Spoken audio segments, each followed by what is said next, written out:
Himu ready হয়ে বের হয়ে পড়েছে। হিমু কোথায় যাচ্ছে, কিভাবে যাচ্ছে, কার সাথে যাচ্ছে, সবই এই ভিডিওতে থাকছে। আমরা 4 দিনের জন্য ট্যুরে যাচ্ছি সিলেট। ফ্যামিলি ট্যুর দিচ্ছি সবাই মিলে। যেহেতু সবাই মিলে যাচ্ছি, বাসায় কেউ থাকবে না, সেহেতু আমার মিনি গার্ডেন মানে বারান্দার সেই গাছগুলোকে আমার রুমে এনে রেখে যেতে হবে। রুমে এনে এগুলোকে বেশি করে পানি দিয়ে রেখে যাচ্ছি এবং ফাইনালি সব ঠিকঠাক করে আমি রেডি হয়ে নিয়েছি। সবাই মোটামুটি রেডি হয়ে গেছে, কিন্তু আমার হিমু এখনও পড়ে পড়ে ঘুমাচ্ছে। এখন হিমুকে ডাকবো এবং ডাকার পরে তাকে রেডি করে দিয়েছি, সেও বের হয়ে পড়েছে।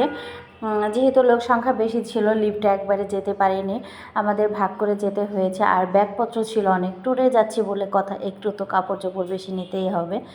যাই হোক, আমরা নিচে নেমে একটি উবার কল করি। উবারে আমরা চলে যাই কমলাপুর রেলওয়ে স্টেশনে। কমলাপুর রেলওয়ে স্টেশনে গিয়ে আমরা ট্রেনে উঠে পড়ি। ট্রেনে আমাদের আগে থেকেই একটি কেবিন বুকিং করা ছিল। ফ্যামিলি সবাই যাচ্ছি, ফ্যামিলি মেম্বার বেশি, তাই হোল কেবিনটা আমরাই রিজার্ভ করে নিয়েছিলাম এবং আমরা দরজাটা লক করে ভিতরে ছিলাম, কারণ আমরা একটু রিল্যাক্সভাবে যাচ্ছিলাম, হই হল্লা মজা করতে করতে। কথা বলতে বলতে আমাদের ট্রেন কিন্তু ছেড়ে দিয়েছে এবং আমরা রওনা হয়ে পড়েছি। জানালা দিয়ে হিমু খুব এনজয় করছিল এবং দেখছিল, কারণ হিমুর এটাই ছিল ফার্স্ট ট্রেন জার্নি। এর আগে হিমু কখনই ট্রেন জার্নি করেনি। হিমুর বাবা একটু ঘুমাচ্ছিল, কারণ বেচারা নাইট ডিউটি করে আবার রওনা হয়ে পড়েছে। আমরা সকালে নাস্তা না করেই বেরিয়ে পড়েছি। আমরা ভুনা খিচুড়ি রান্না করে নিয়ে এসেছি ট্রেনে খাবো বলে, যেহেতু 4:30টায় বের হয়েছি। হিমু বেশ গল্প করছিল এবং এনজয় করছিল। যাই হোক, আমরা 9টার দিকে খিচুড়ির নাস্তাটা সেরে নেই এবং টুকটাক বাদাম, চকলেট, চিপস একটার পর একটা নাস্তা করতেই থাকি।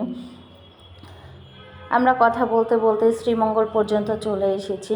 এটা শ্রীমঙ্গলের চা বাগান। এদিক দিয়ে খুব বেশি রাস্তার পাশে চা বাগান দেখা যায় না, অল্প স্বল্প চা বাগান ছিল এবং ছোট ছোট 2-1টা পাহাড় ছিল।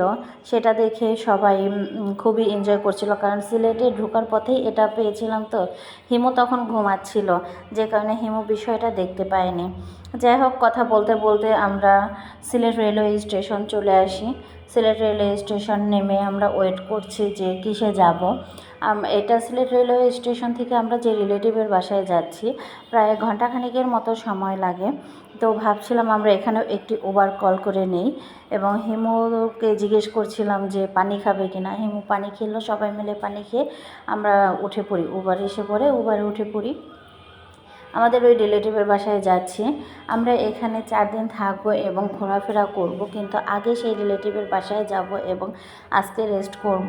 আমাদের ট্রেনের থেকে নামতে আমাদের 4:30 বেজে যায়, ওখানে যেতে যেতে আমাদের সন্ধ্যা হয়ে যাবে, যে কারণে আজকে আর আমরা কোথাও বের হব না। কথা বলতে বলতে আমরা সিলেট শহরের দিকে যাচ্ছি। আমাদের গাড়ি অলরেডি স্টার্ট দিয়ে ফেলেছে এবং হিমুর তখন একটু খারাপ লাগছিল। এত লং জার্নি আমার হিমু কখনো করেনি, সেদিকে গাড়িতেও 8 ঘন্টা লেগেছে, ট্রেনে আবার এখন উবারেও 1 ঘন্টার মতো লাগবে। সে একটু টায়ার্ড হয়ে গিয়েছিল। আবার এদিকে আমরা একটু শহরে ঢুকতে জ্যামের মতো পেয়েছি। খুব বেশিক্ষণ না, 5-10 মিনিটের মতো একটু ওয়েট করতে হয়েছে। যাই হোক, জ্যাম ছেড়ে দিয়েছে, আমাদের গাড়ি মোটামুটি রানিং আছে।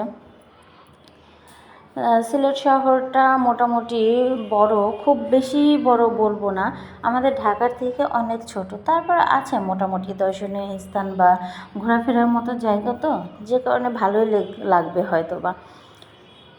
আপনাদের সাথে কথা বলতে বলতে আমরা আমাদের গন্তব্যে মোটামুটি চলে এসেছি। আল্লাহ হাফেজ।